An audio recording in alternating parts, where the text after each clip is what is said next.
Eran alrededor de las 6 de la tarde. Acabábamos de llegar de Karlovy Vary y antes de la cena dimos una vuelta por la ciudad. Praga tiene recursos suficientes para sorprender al viajero, así es que en un paseo hay muchas posibilidades de que la ciudad te deslumbre en alguno de sus aspectos. Por ejemplo, ahora pasábamos por un bonito teatro y no sabíamos de qué teatro se trataba. Pues bien, es el llamado Teatro del Estado, un teatro histórico en el que en 1787 Mozart estrenó su ópera Don Giovanni, obra que había compuesto parcialmente en Praga. Y unos años más tarde, en septiembre de 1792, tan solo 3 meses antes del fallecimiento de Mozart, se estrenó aquí la Clemenza di Tito, con ocasión de la coronación de Leopoldo II como rey de Bohemia. Y en 1984, aquí se rodaron escenas de la película Amadeus de Milos Forman.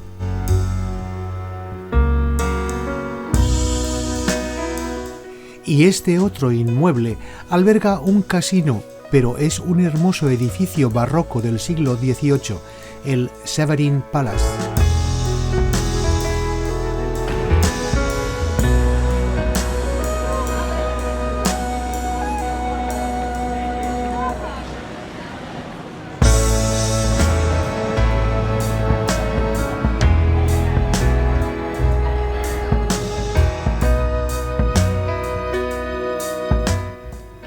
Y son solo pequeños ejemplos de lo que la ciudad encierra, porque Praga, la ciudad dorada, tiene magia, esa magia con la que la ha revestido el tiempo y la historia, y que es visible a cada paso por sus calles.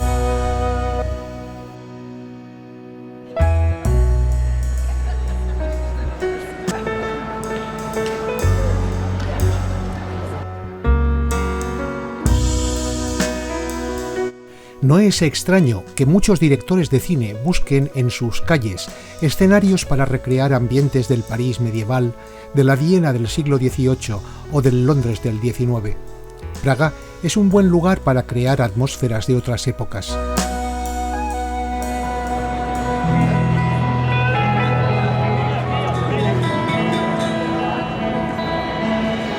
La animación incansable de los turistas agitaba la tarde, pero nosotros volvíamos al hotel para cenar y descansar.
Este es el Hotel Clarion Old Town y desde él salíamos a pasear esa mañana. Hoy emplearíamos el día completo para visitar Praga.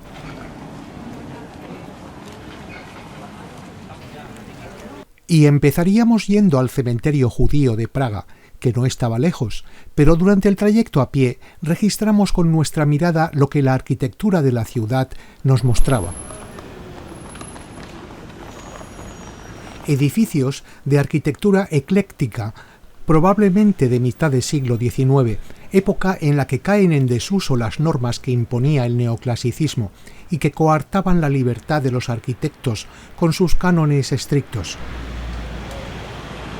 El eclecticismo bebe de la arquitectura historicista, pero utiliza cualquier elemento arquitectónico conocido y lo somete a una depuración actualizadora combinando elementos caprichosamente y sin aparentes problemas de coherencia estética.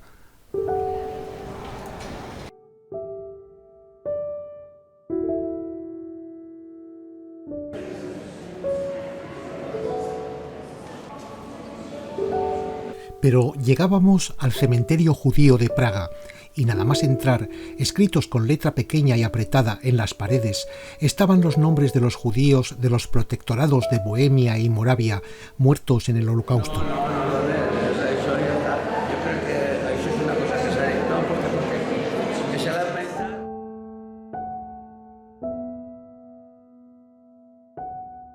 Un detalle aparentemente humilde, pero estremecedor, porque nada estremece más que la sencillez para dar testimonio con claridad de un hecho tan inhumano.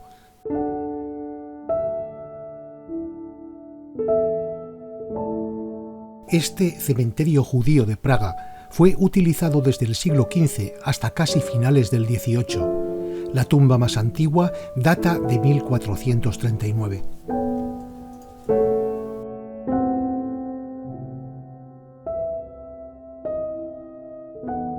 Se estima que durante el Holocausto judío en Chequia perecieron unos 15.000 niños.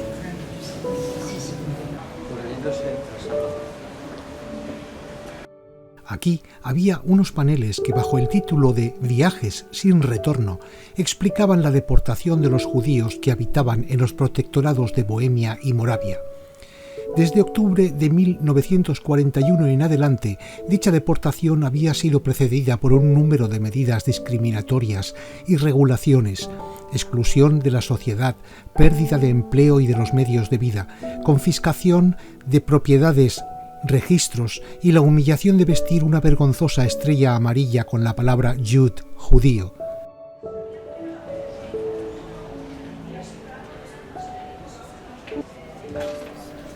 A finales del siglo XI ya existía en Praga una comunidad judía establecida.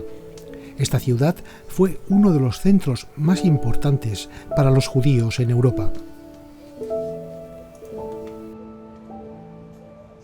Este cementerio, situado en Josefov, más conocido como barrio judío, contiene unas 12.000 tumbas, aunque el número de personas enterradas aquí es mucho más elevado, ya que a lo largo de casi 3 siglos se depositaron cadáveres en diferentes capas de tierra.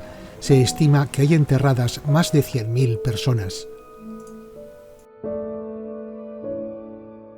Entre las reglas extraídas de la Torá está la halajá, por la que los judíos no deben destruir tumbas judías y tampoco les está permitido transportar la tumba a otro lugar. Por ello, cuando el cementerio quedó sin espacio, se pusieron capas de tierra sobre las tumbas existentes, quedando enterradas las viejas sobre las nuevas capas. Al final, el cementerio acumula más de 12 capas de tierra.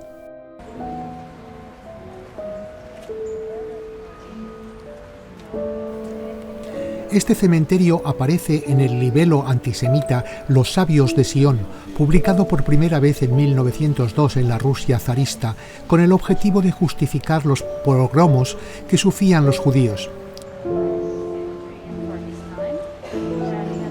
El texto debería ser la transcripción de las reuniones de los sabios de Sion, que se celebraban en este lugar con el propósito de una conspiración judeo-masónica que tendría como fin el poder mundial. Hitler tomó este texto como una ilustración de los designios ocultos de los judíos en su permanente mentira, y ese texto circula todavía hoy en algunas redes islamistas y es uno de los temas de propaganda antisemita en Internet.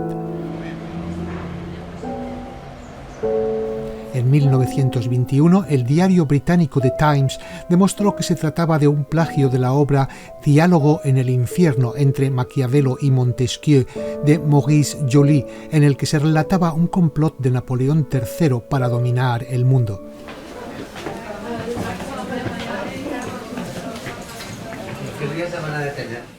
Pasábamos a una estancia en la que dibujos sobre la pared explicaban el ritual de lavado y vestido de una persona fallecida. Después de la muerte, el cuerpo se cubre con una sábana y se tira al suelo, y se enciende una vela cerca de la cabeza. De acuerdo con la ley judía, el funeral debe realizarse tan pronto como sea posible, preferentemente el día del fallecimiento. Una vez que se les informa de la muerte, los miembros que componen el duelo cavan una tumba, hacen un simple ataúd de tablas no pulidas y preparan la mortaja. El acto más significativo es el lavado ritual. En principio, el hombre fallecido es lavado por hombres y la mujer por mujeres. El tahara se lleva a cabo en una mesa de piedra o en un tablero de madera. El cuerpo es limpiado con agua caliente en la que se mezcla un huevo como símbolo de vida. Durante la purificación es necesario eliminar toda suciedad desde las uñas de los dedos, con limpiadores de plata especiales que son usados para este propósito. Los peines utilizados para el cabello del fallecido están también hechos de plata.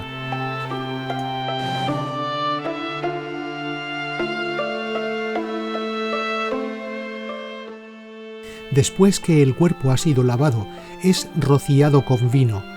La purificación es acompañada por una oración compuesta por versos bíblicos.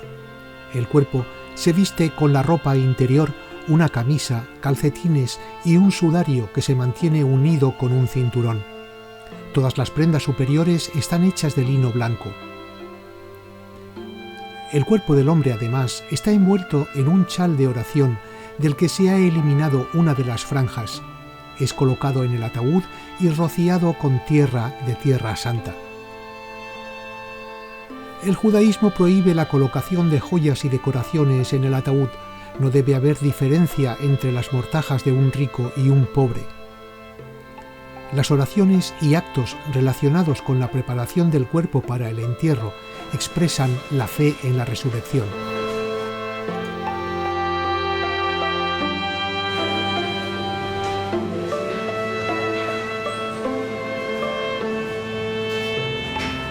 La atmósfera misteriosa y pintoresca del cementerio de Praga nos aportó una visión romántica de la ciudad.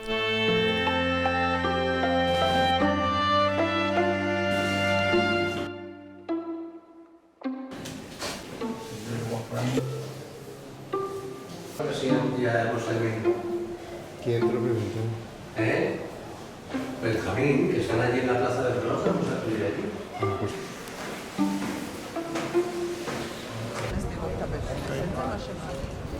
Terminada nuestra visita a este lugar tan especial, debíamos reunirnos con el resto del grupo en la plaza de la ciudad vieja para encaminarnos hacia el lugar donde comeríamos.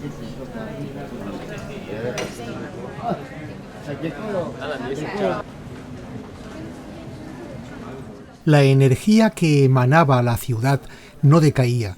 Los visitantes abarrotaban cualquier rincón por el que se pudiera transitar. Ocasión propicia para los amantes de lo ajeno. De hecho, literalmente nos robaron unos souvenirs que habíamos comprado.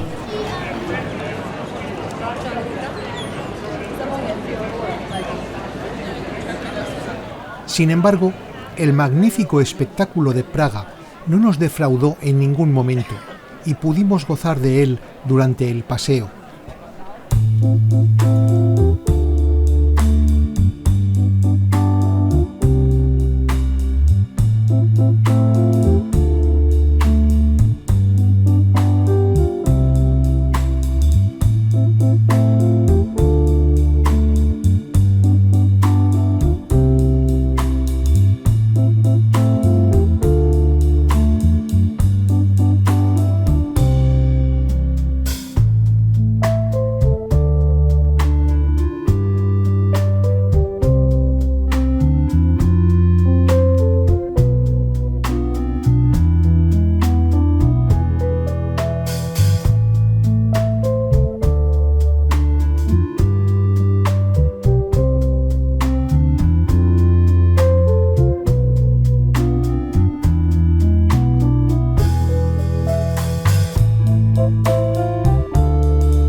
Pese a su nombre, la plaza de Wenceslao parece más un bulevar que una plaza.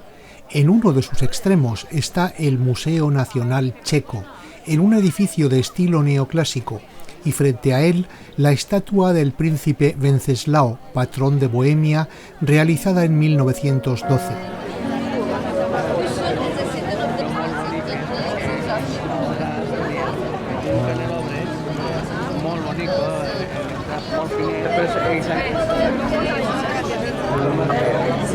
Ja so, que donen de plàstic, però molt, que és molt...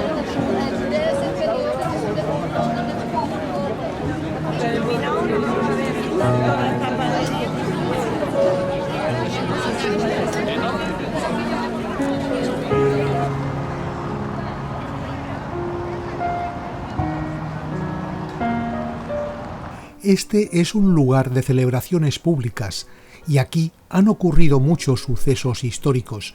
En 1989, durante la Revolución de Terciopelo, se celebraron aquí grandes manifestaciones, y la plaza en sí ha sufrido bastantes transformaciones. En la actualidad está ajardinada y es en parte peatonal, pero hasta finales de los años 70 los tranvías la atravesaban hasta que la construcción del metro los sustituyó.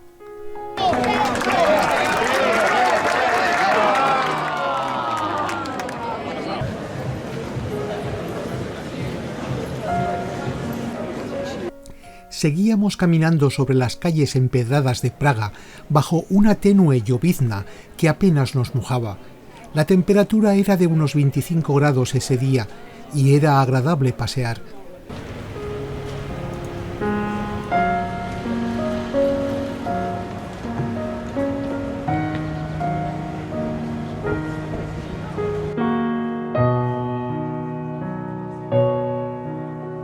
El 31 de octubre de 2014 se inauguró esta escultura en movimiento que representa la cabeza de Franz Kafka.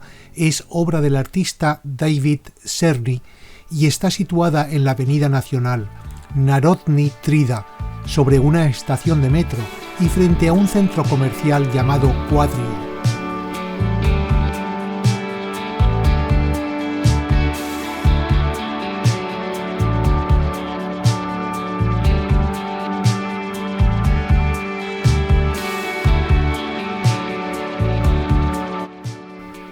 La obra tiene 42 segmentos metálicos que giran independientemente unos de otros, impulsados por un motor del que parte 1 kilómetro de cables, que son los que alimentan el movimiento. Pesa 39 toneladas.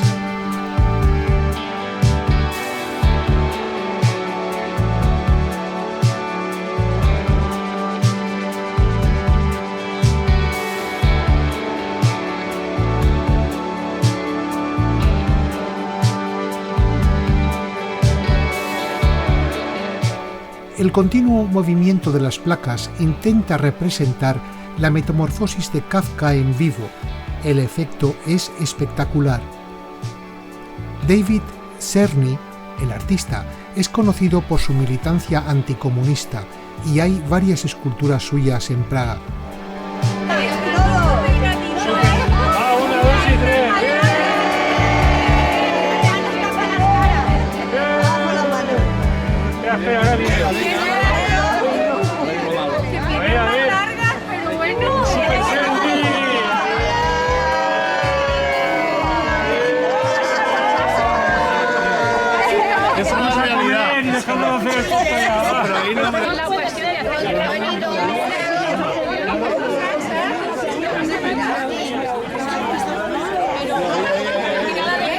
Aquí, en Praga, de repente pasas por un lugar y te sorprende algo como estas extravagantes esculturas de Michal Trpak, artista checo nacido en 1982.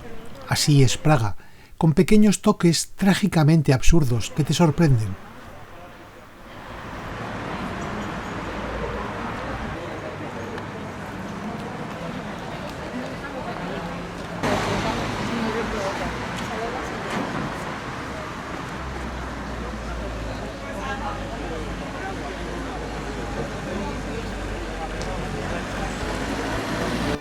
Íbamos a comer en Ufleku, la cervecería más antigua y famosa de Praga, con 500 años de tradición.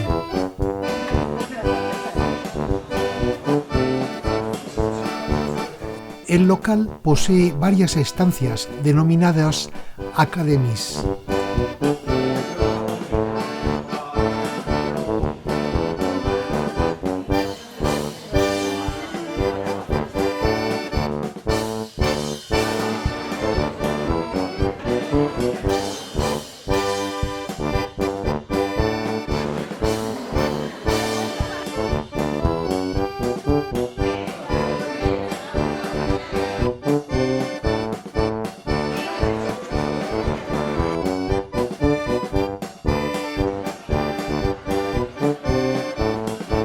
Nos sirvieron una cerveza negra llamada Fleck 13, elaborada con productos checos y antiguas recetas.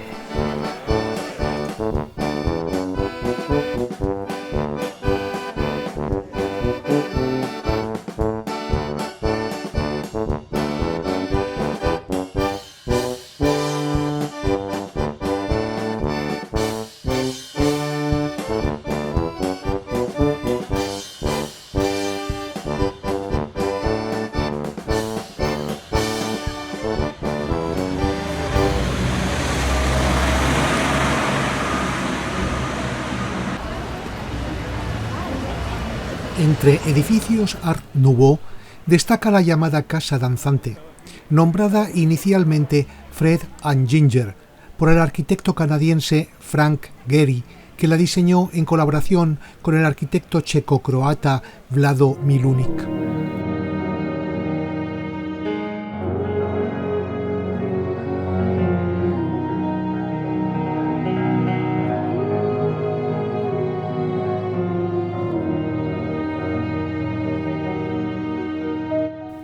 Situada frente al río Moldava, el edificio de constructivista, construido a finales de los años 90, consta de dos estructuras que parecen abrazarse y recuerdan a una pareja de bailarines contoneándose.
A mediados del siglo XIX, la clase política praguense decidió crear una ópera nacional. El Teatro Nacional de Praga se inauguró el 11 de junio de 1881 con presencia del archiduque Rodolfo de Habsburgo, príncipe heredero de Austria. El potente aspecto exterior no engaña, porque su interior es también fastuoso.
Hay 18 puentes en Praga sobre el río Moldava. Este que atravesamos ahora es el Puente de las Legiones, y desde él se puede acceder a la isla Strzelecki o Isla del Disparo, ya que el puente la atraviesa por encima. Aquí ya tienes río.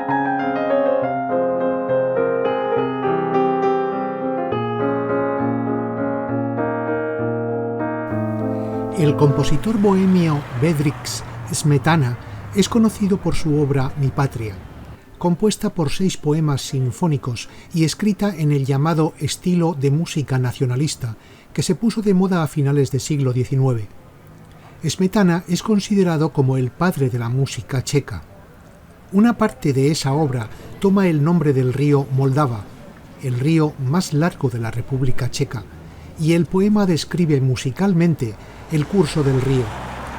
Este río nace en la selva de Bohemia y se une al río Elba en Melnik.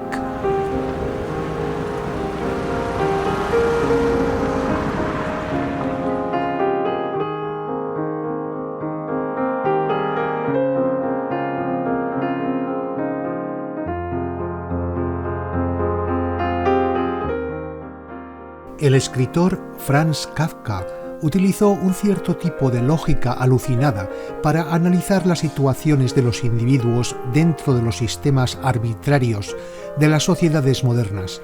Así, Gregorio Samsa, protagonista de la Metamorfosis, despierta convertido en un insecto gigante y se siente preocupado porque no llegará a tiempo al trabajo.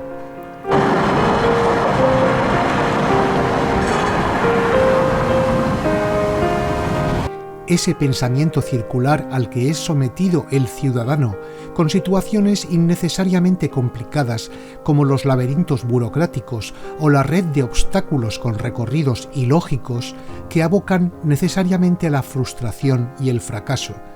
Es fácil reconocer lo kafkiano en las sociedades complejas.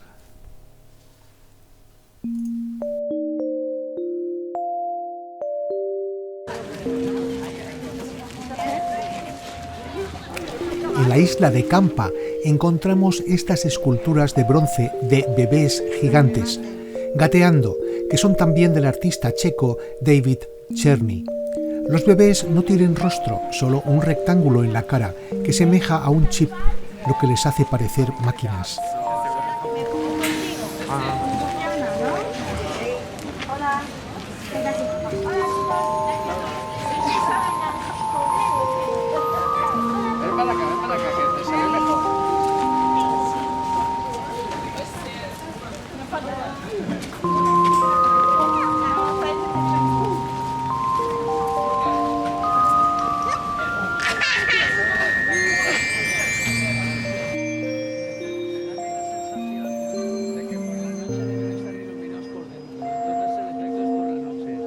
Se dice que los checos viven para la música. Ahora, a orillas del Moldava y frente a nosotros, el Museo de Bedřich Smetana, muy cerca del Puente de Carlos, alojado en un edificio renacentista de 1880 con las paredes exteriores esgrafiadas, que albergó en su día un antiguo depósito de agua de la ciudad. Nosotros aquí, tío. Aquí sentadito, tira para allá. Tira para allá y echa el freno a Salma, ven aquí. Ven aquí. ¿Qué? Mira, hasta el puente. Ya he hecho esa toma. Y aquí el azul. Y ahora el barco que sale. Preciosa la perspectiva que desde la orilla del río nos ofrecía la ciudad, que ha quedado revestida con la magia del tiempo. Es una obra artística.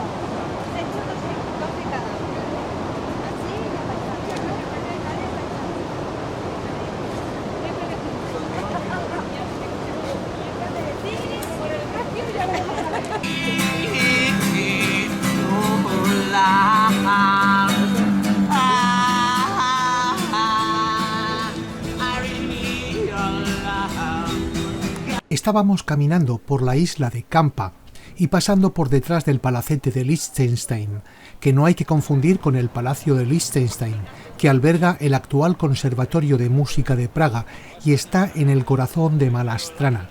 Ambos palacios fueron propiedad de los duques de Liechtenstein.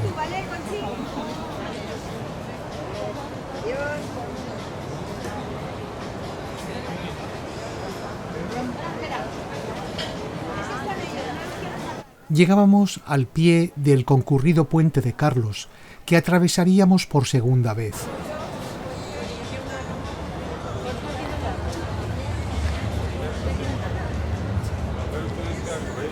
El año 2002 hubo una gran inundación en Praga. Las islas en el Moldava, el Palacio de Liechtenstein, el Museo de Smetana y todos los edificios construidos a orillas del río se inundaron con más de 2 metros de agua. También se inundó el Teatro Nacional y se destruyeron muchos decorados y materiales de las compañías que trabajaban allí. El puente de Carlos se cerró al público y solo quedó un puente transitable para cruzar la ciudad.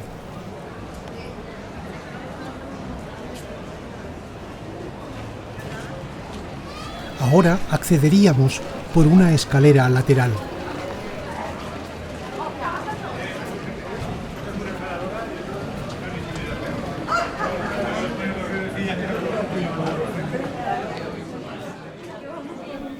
A la subida del puente del lado de Malá Strana hay 2 torres, la más pequeña, llamada Torre de Judit, de 29 metros de altura, es de estilo románico, con un tejado renacentista, y unida a ella está la Torre de Malá Strana, de estilo gótico, del siglo XV, con 49 metros de altura.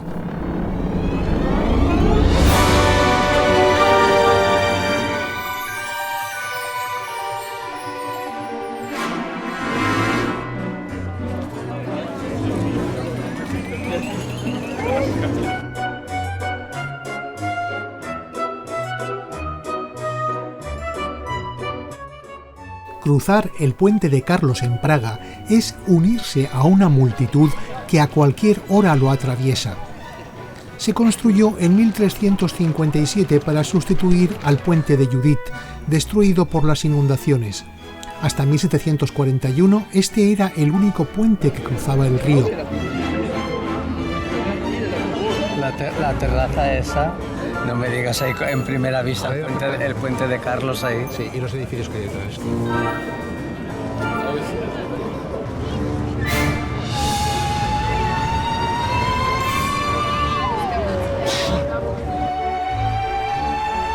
Fue en 1870 cuando el puente recibió la denominación actual de Puente de Carlos, y también a finales del siglo XIX las torres fueron restauradas.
puente de Carlos termina en la torre del antiguo puente del siglo XIV y desemboca en la histórica Plaza de los Cruzados.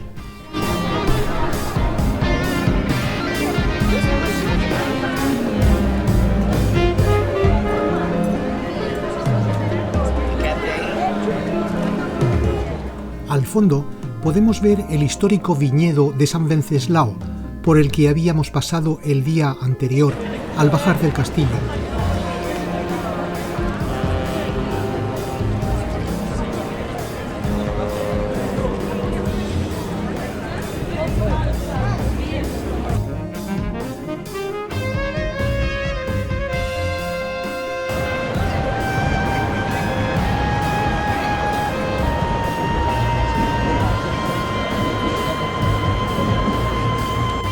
La Plaza de los Caballeros de la Cruz o de los Cruzados es el nexo de unión entre la ciudad vieja y el hermoso barrio de Malá y el castillo de Praga, al otro lado del río.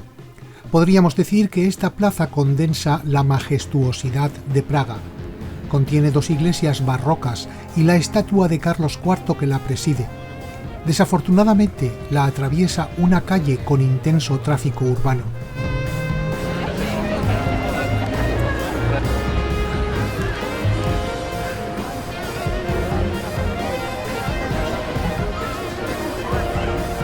Intentamos visitar la iglesia de San Salvador, en la que había anunciado un concierto con un programa muy atractivo a cargo de la llamada Royal Czech Orchestra.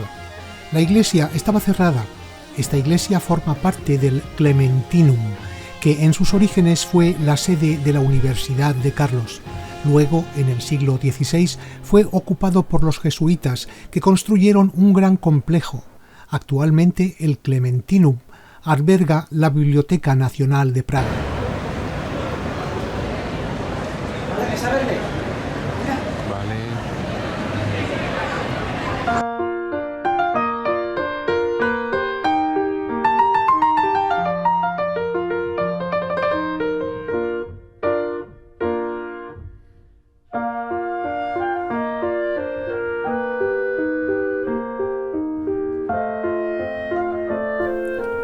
La iglesia barroca de San Francisco de Asís fue construida en 1685.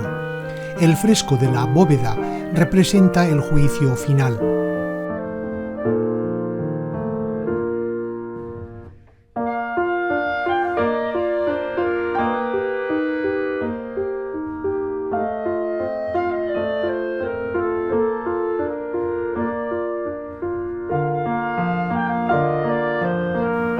El órgano barroco es de 1702 e impresiona saber que Mozart, Dvorak y Seger interpretaron obras con este instrumento que ahora está minuciosamente restaurado. Este órgano está situado de forma inusual al lado derecho del altar, lo que produce efectos acústicos peculiares que se originan en la forma de cruz de la nave principal.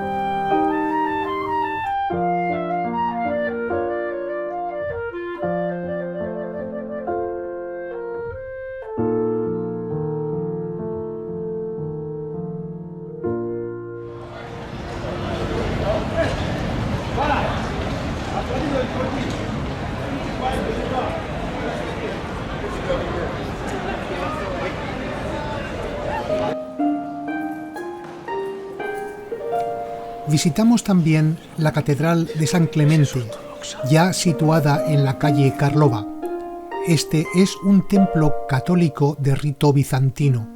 La iglesia fue construida por los jesuitas en 1711 y también forma parte del Clementinum.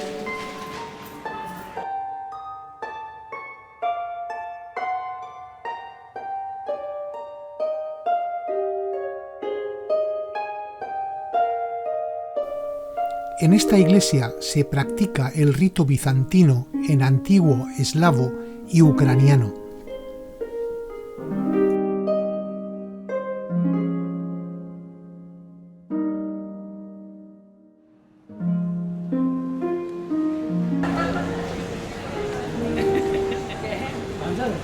Ahora regresábamos a nuestro hotel por nuestro camino habitual.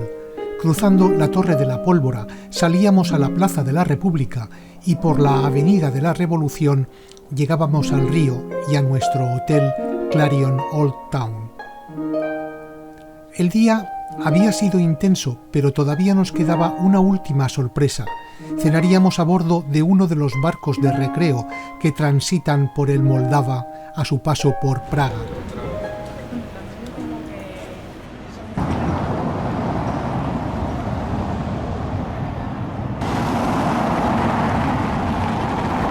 Tras descansar un poco en el hotel, nos dirigíamos a los muelles del río. Nuestro barco estaba atracado en segunda fila y para acceder a él teníamos que atravesar otro barco.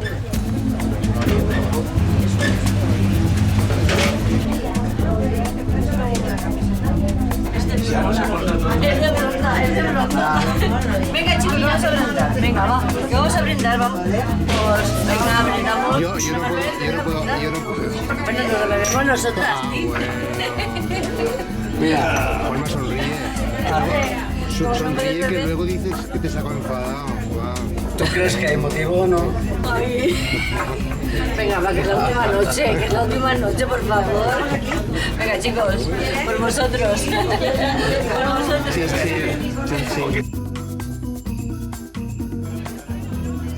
Era ya tarde-noche y pronto anochecería.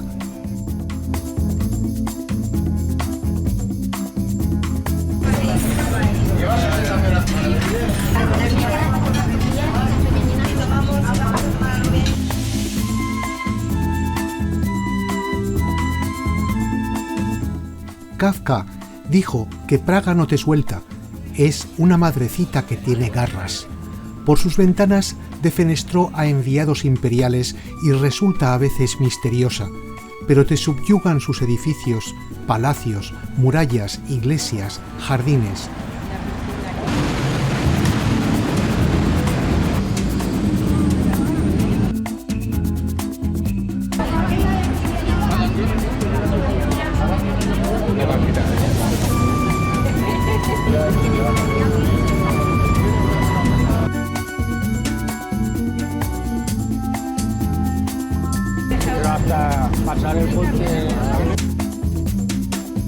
Se puede afirmar que la ciudad de Praga permaneció mientras veía descomponerse poderosos países e imperios. El primer rey de Bohemia, Carlos IV, emperador del Sacro Imperio Germánico, quiso emular en Praga a las grandes capitales del mundo, y en el siglo XIV catapultó a la historia a esta ciudad que hoy en día es capital de la República Checa, pero que es capaz de justificarse a sí misma como ciudad centroeuropea, altiva y escéptica.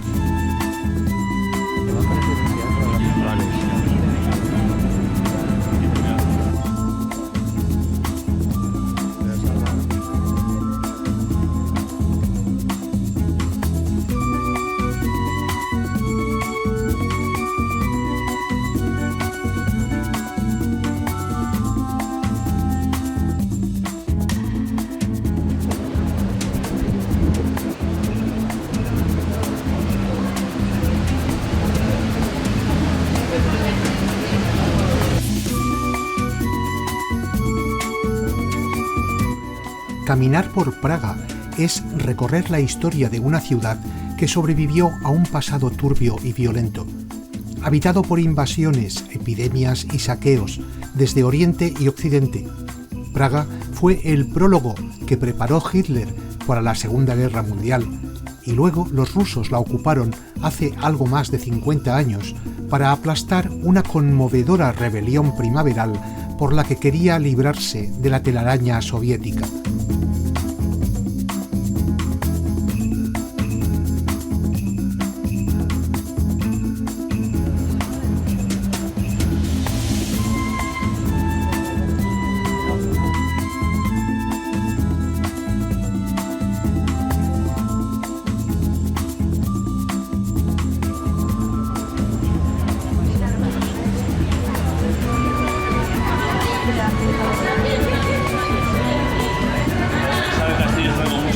Praga es también una ciudad que se rindió a la magia y a la alquimia, y esa ambigua pasión se respira en su ambiente. La ciudad resiste a la historia mientras sucede la perpetua dispersión de acontecimientos, con una mirada al este y una insegura idea de Europa.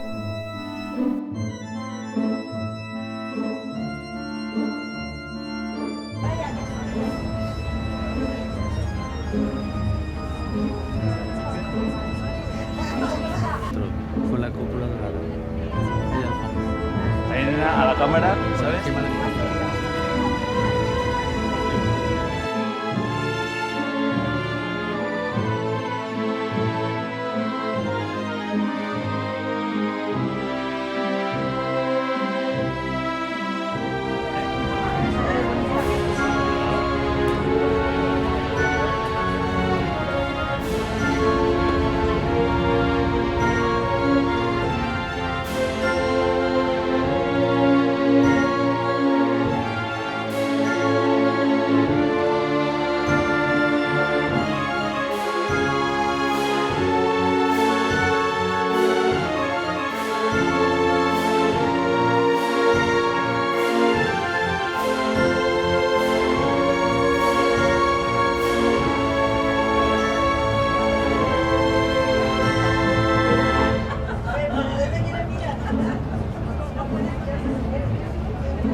Elena, ¿cómo se ve el castillo ese ahora?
Praga demuestra que solo hay una cualidad que permite permanecer al paso del tiempo sin ser borrada, y esa cualidad es la belleza.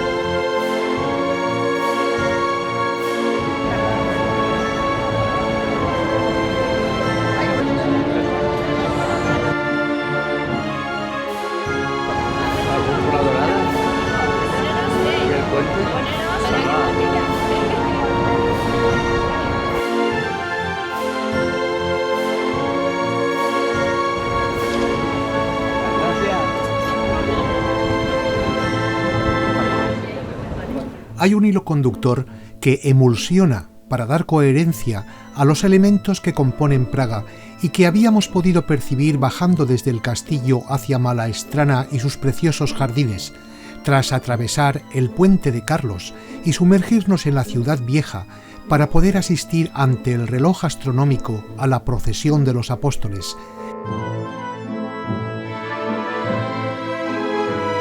Y hay que ser consciente de que la Plaza Vieja ha sido escenario de acontecimientos de lo más siniestro de la ciudad. En el centro de esa plaza está la estatua de Jan Hus, que fue llevado a la hoguera como hereje protestante. Luego, tras visitar el barrio judío y recorrer sus calles, para comprobar con todo ello que la ciudad no ha sido ajena a ningún movimiento artístico.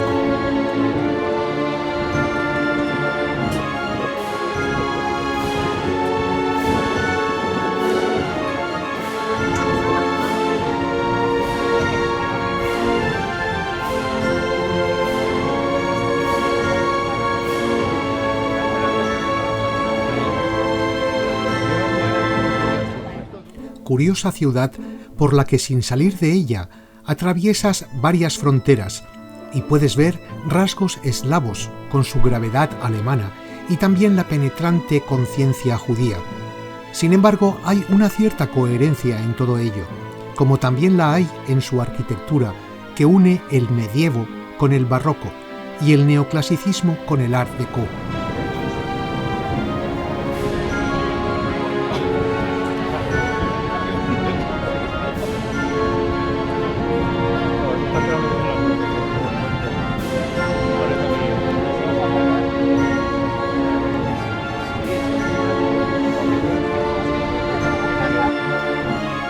Es casi habitual referirse a la magia de Praga en cualquier comentario escrito sobre la ciudad, y es que esta ciudad parece estar llena de símbolos para descifrar.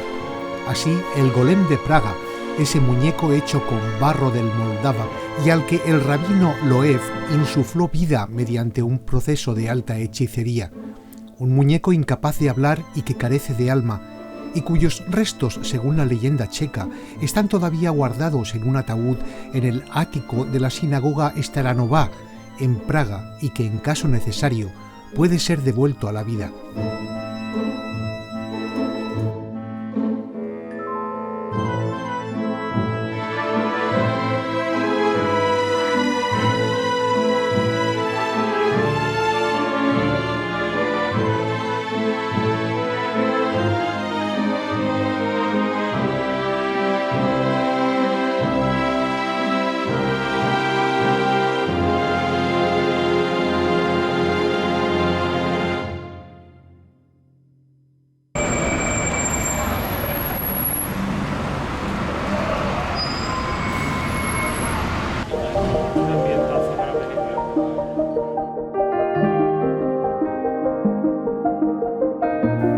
Al día siguiente nos dirigimos hacia el Museo Alfred Mucha, el pintor y artista decorativo checo, exponente del Art Nouveau, famoso sobre todo por sus carteles litográficos en su etapa francesa.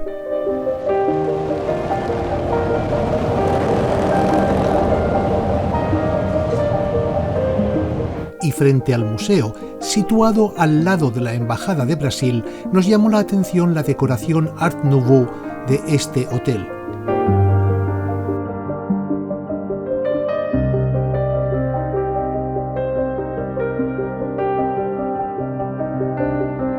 El establecimiento ocupa un edificio modernista de 1909.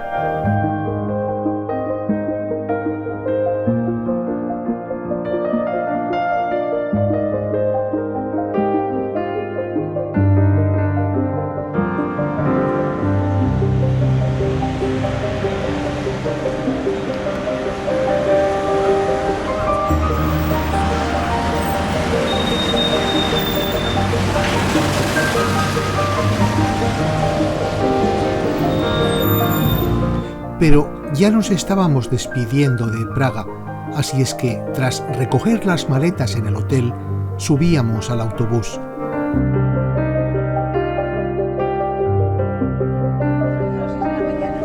El avión sale sobre las 7, no las 4. Las 4 es cuando habrá que estar. Decíamos adiós al edificio del Ministerio de Industria checo, una gran estructura de unos 6.000 metros cuadrados, construido en 1928 y adornado con esculturas que simbolizan la industria y el comercio, coronado por una regia cúpula de cristal. Este edificio se inundó en sus partes subterráneas durante la crecida del Moldava en 2002.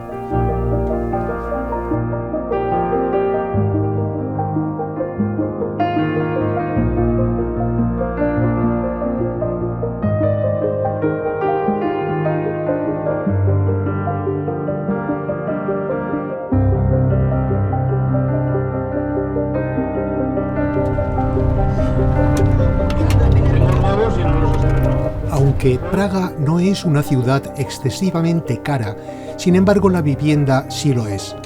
El transporte público, sin embargo, funciona bien durante las 24 horas. Hotelería en la época de la Belle Époque, en la época que se construyó. Que si no comes pan, Andalucía. Entonces, claro, desde ahí, pues, como no conocí eso, vamos, un hospital. Va a ser de Cullera.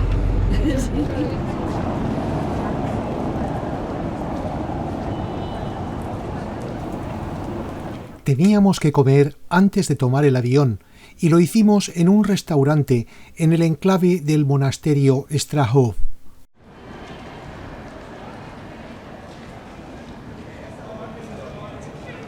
Este monasterio es de aspecto exterior barroco en la actualidad, pero su estructura original era románica.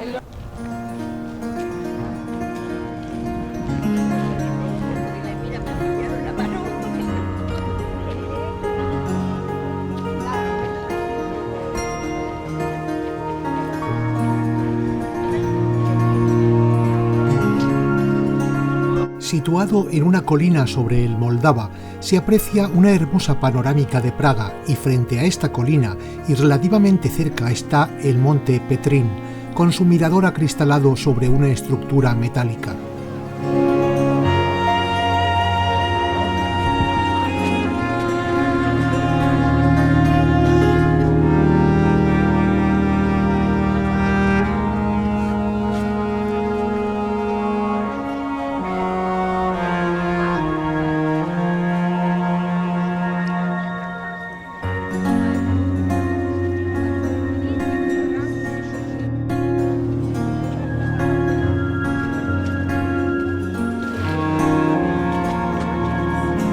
Decíamos adiós a Praga, a sus puentes, a su río, a su magia, a su música y también a los bebés de David Czerny que todavía nos asombraban escalando la torre de 93 metros de la televisión checa.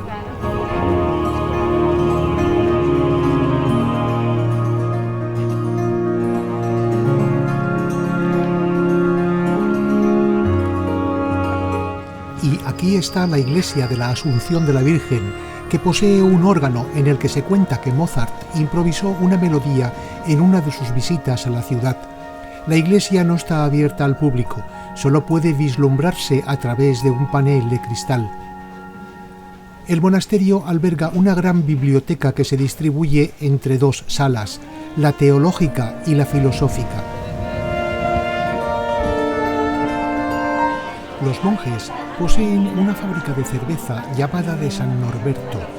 Comimos en el restaurante adjunto especializado en comida tradicional checa. Luego ya íbamos al aeropuerto. Regresábamos a Valencia.